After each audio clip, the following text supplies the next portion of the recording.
예, 안녕히 주무셨습니까? 네. 민수기가 이제 한 장 남겨놓고 있는데 우리 32장부터 이제 마지막 36장까지는 이 가나안 땅 분배에 대한 말씀이죠. 그 중에서 오늘 특별히 이제 내일 마지막 36장에서는 이제 그 딸들, 이제 남자가 없는 그런 가장이 없는 딸들에 대한 그런 분배로 끝이 나는데, 오늘은 이제 레위인들의 그 기업에 대한 그런 말씀입니다. 그리고 레위 그 뒤에 이제 뭐 대부분을 이제 차지하는 9절부터 이제 마지막 34절까지는 그 레위인들의 성읍 중에서 이 도피성이라고 하는 그 성읍에 대한 규정을 이야기하고 있는데, 이 지금 레위인들은 아시는 것처럼 열두, 그러니까 이스라엘 이제 가나안 땅에 들어가서 땅을 분배받는 열두 지파에 속하지 않아요. 언젠가 말씀드렸는데 열두 아들과 기업을 땅으로 분배받은 열두 지파는 다르다라고 말씀드렸습니다. 야곱의 열두 아들 중에 레위의 자손들은 이 기업 분배에서 빠져요. 왜? 오직 이 성막의 봉사를 위해서 그들이 하나님께 선택을 받았기 때문이에요. 그래서 그러면은 열두 아들 중에 레위가 빠지기 때문에 그 빈자리를 누가 채우죠? 요셉의 두 아들. 그죠? 요셉은 빠지고 에브라임과 므낫세가 이 지파 그 땅 분배에 들어가게 되죠. 어쨌든 이유는 뭐냐면 이 레위 지파는 오직 성막 봉사를 위해서 구별된 지파예요. 결국 하나님께서 그런 말씀하셨지만 이 레위인들의 기업은 무엇이다? 하나님 자신이다. 하나님이 레위인들의 기업이다라고 말씀을 하셔요. 즉 하나님이 레위인들의 재산이 되고 하나님이 이 레위 자손들의 모든 소유가 된다라는 그런, 사실 이것은 굉장히 큰 축복이지요. 그러나 하나님이 그들의 기업이라 할지라도 그들이 거주할 땅이 있어야 되고, 또 그들이 기르게 되는 그런 이 짐승들, 가축들을 이제 길러야 될 목초지가 필요하죠. 그래서 오늘 이제 이 2000 규빗이라고 하는 그 둘레의 땅들을 이제 레위인들에게 주게 되는데, 어쨌든 레위인들에게도 이런 어떤 거주할 땅이 필요하지 않겠습니까? 그래서 하나님께서는 오늘 말씀하시기를 48개의 성읍을 레위인들을 위해서 따로 지정을 하시죠. 48개 성읍. 그리고 그 48개 성읍과 함께 그 주변의 들을 레위 지파에게 주시는데, 중요한 건 뭐예요? 레위 지파는 어느 한 곳에 이렇게 머물러 있는 것이 아니라는 것이죠. 뭐 경상도면 경상도, 전라도면 전라도가 아니라 레위인들은 조선 팔도에 흩어져 사는 그런 지파가 되는 거예요. 12지파로 이 땅이 분배가 되지만 레위인들은 어느 한 지파의 한 부분만, 한 모퉁이만을 차지하는 것이 아니라 그 12지파의 모든 천지 사방에 흩어져서 머물게 되는 거예요. 이게 레위 지파의 그러한 거주지에 대한 명령인데, 여기는 그냥 뭐 하나님께서 이들을 그냥 뭐 그들의 기업이 없으니 그냥 알아서 흩어져서 살아라라는 개념이 아니라, 이것은 일부러 하나님께서 일부러 정하신 큰 뜻이 있다라고 하는 것이지요. 즉, 이 전국에 흩어져서 모든 지파에 고루 흩어져서 그들에게 맡겨주신 하나님의 사명을 감당할 수 있도록 일부러 하나님께서 흩어 놓은 것이다 라고 하는 거예요. 여러분, 사도행전 1장 8절 기억하시나요? 사도행전 1장 8절, 성령이 너희에게 임하시며 너희가 권능을 받고 예루살렘과 온 유대와 사마리아와 땅 끝까지 어떻게 해라? 이게 예루살렘과 온 유대와 사마리아 땅 끝까지 이르러 내 증인이 되라는 말은 뭐예요? 다른 말로 말하면 천지 사방으로 흩어지란 얘기예요. 그리스도인들, 우리 교회에게 주시는 굉장히 중요한 두 가지 방향성이 있는데, 그건 뭐냐면 교회는 첫 번째 모이는 교회가 돼야 돼. 그리고 동시에 어떤 교회가 돼야 돼요? 흩어지는 교회가 돼야 돼요. 마지막 때가 되면 하나님께서 특별히 이 그 모이기를 패하는 자들을 조심하라고 경고하셨잖아요. 하나님께서는 이 교회가 모이는 교회 그리고 동시에 흩어지는 그런 교회가 되기를 원하신다라고 하는 거예요. 모여서 예배하고, 모여서 뭐 합니까? 우리가 하나님의 예배하고 또 영적으로 무장하고 십자가의 군사가 되는 거예요.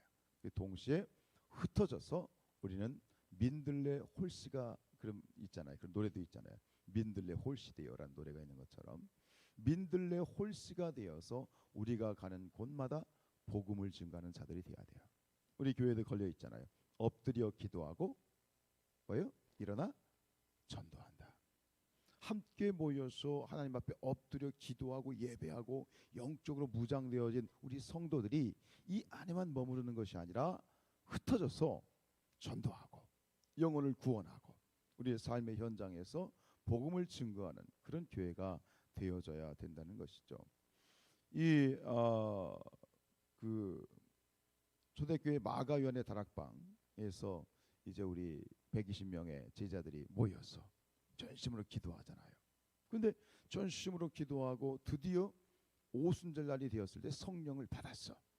그러면은 여기 우리가 이 마가위원회 다락방에서 성령을 받았으니 여기서 우리가 모여서 날마다 집회하고 기도하고 여기서 모여서 우리 흩어지지 맙시다. 그랬나요? 아니에요. 성령 받은 그 초대교회 성도들이 어떻게 했어요? 천지사방으로 흩어졌어요. 여러분 이 사도 바울이 신약에서 12개 그 13개의 서신을 썼고 이방 땅에 가서 열심히 전도했는데 많은 그 교회들은 이 바울이 직접 복음을 증거하면서 이 전도 개척한 교회이지만 여러분 로마서를 썼죠. 그죠? 바울이 로마 교회에 편지를 보냈잖아요. 로마 교회는 누가 개척한 거죠? 사도 바울이 개척한 걸까요? 아닐까요? 아니에요. 로마서는 사도 바울이 로마 교회는 사도 바울이 개척한 교회가 아니에요. 그럼 누가?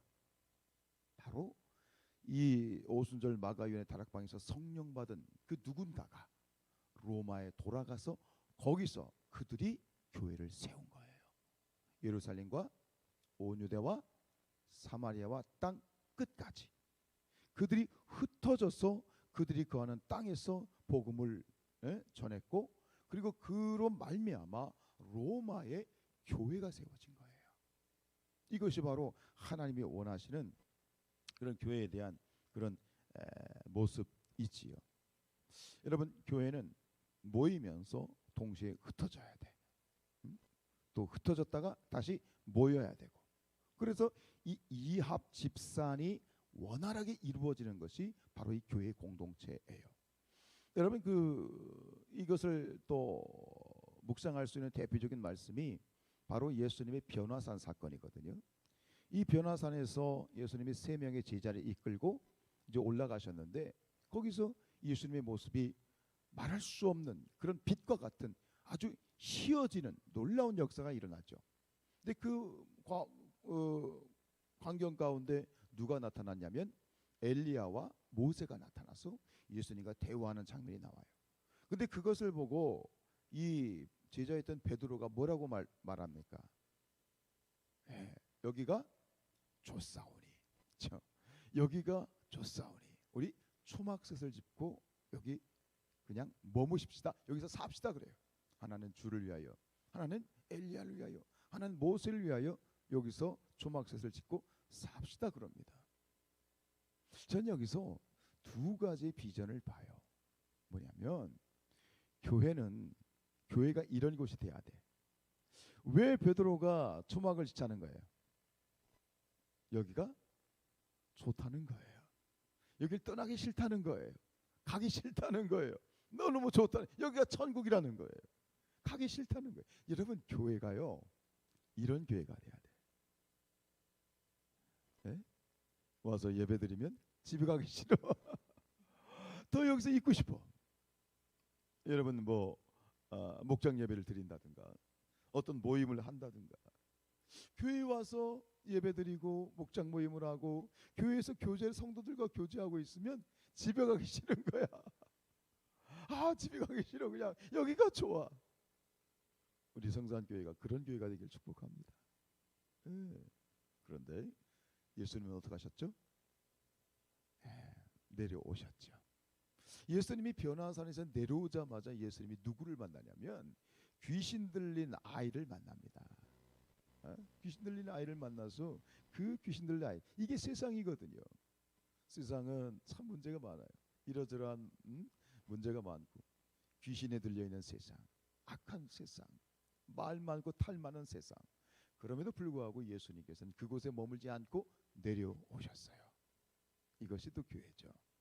이 세상에 참 여러 가지 문제들이 있지만 그 교회 세상에 가서 뭐 했어요? 예수님이 그 귀신 들린 아이를 만나서 어떻게 하셨어요?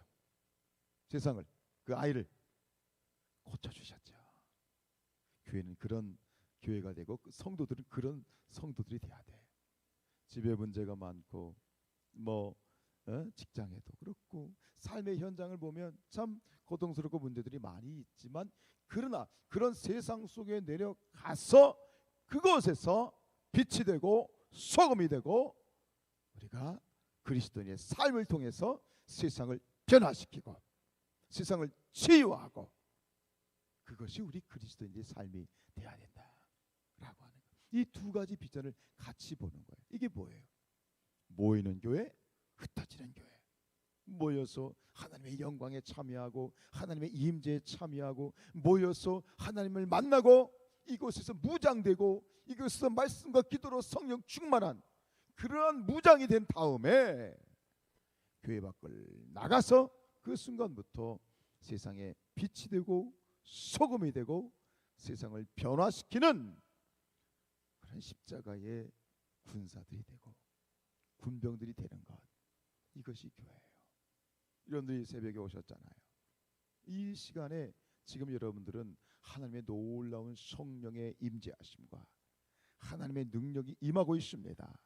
이곳에 머물고 있는 이 자리가 여러분 아무것도 안 보이는 것 같지만 영적인 눈이 뜨이면 이 자리가 어떤 자리이냐, 바로 주유소에 가서 기름을 우리가 충전하는 것처럼 지금 이 자리가 영적인 충전이 일어나고 있는 거야. 지금 예배하고 있는 여러분들 가운데 하나님의 놀라운 성령의 임재하심이 강력하게 임하기를 축복합니다. 그럼 뭐하라고? 세상에 나가서 세상을 변화시키라고. 집에 가서 집을 천국으로 만들고 직장에 가서 직장을 천국으로 만들고 내가 만나는 사람들에게 그리스도의 향기를 바라라는 거예요. 여기서 우리가 충전하고 나가서 하나님의 능력 가운데, 이게 뭐냐? 이게 바로 레위인의 삶이에요. 여러분, 우리는 파송된 세상 가운데 보냄을 받은 레위인입니다. 삶의 현장에서, 직장에서, 가는 곳마다. 오늘 우리 장로님 두 분이, 한 장로님은 제주도로 수련회 가시고 한 장로님은 유럽으로 오늘 이제 출장을 가셔요. 어떤 이유든 우리가 여기 있든 이 땅에 있든 대전에 있든 대한민국에 있든 외국에 나가든 제주도 가든 어디를 가든 그곳에서 우리는 십자가의 군병으로서 레위인으로서 레위인의 삶을 살아낼 수 있어야 돼요. 이게 우리 거저 왔다 거저 가는 게 아니에요. 성전에 오면 은혜가 있는 거야. 축복이 있는 거야. 성전의 뜰을 밟고 이 예배당의 이 바닥, 참 때가 껴있는 이 예배당이 바닥이지만 이곳을 밟는 순간 하나님의 은혜가 폭포수와 같이 담비와 같이 내 가운데 임재하시는 거예요. 그 은혜를 소유하십시오. 그 은혜를 발견하십시오. 그리고 그것을 가지고 오늘 이 하루도 세상에서 여러분들이 어느 곳에 가실지는 모르겠지만 그곳에서 그 빛을 발하시고 그 은혜를 세상에 발산하는 그리스도의 향기된 그런 삶을 사시는 우리 사랑하는 성산의 가족들 되시기를 주님의 이름으로 축복합니다. 레위인의 삶을 사시기를 주님의 이름으로 축복합니다. 기도하겠습니다.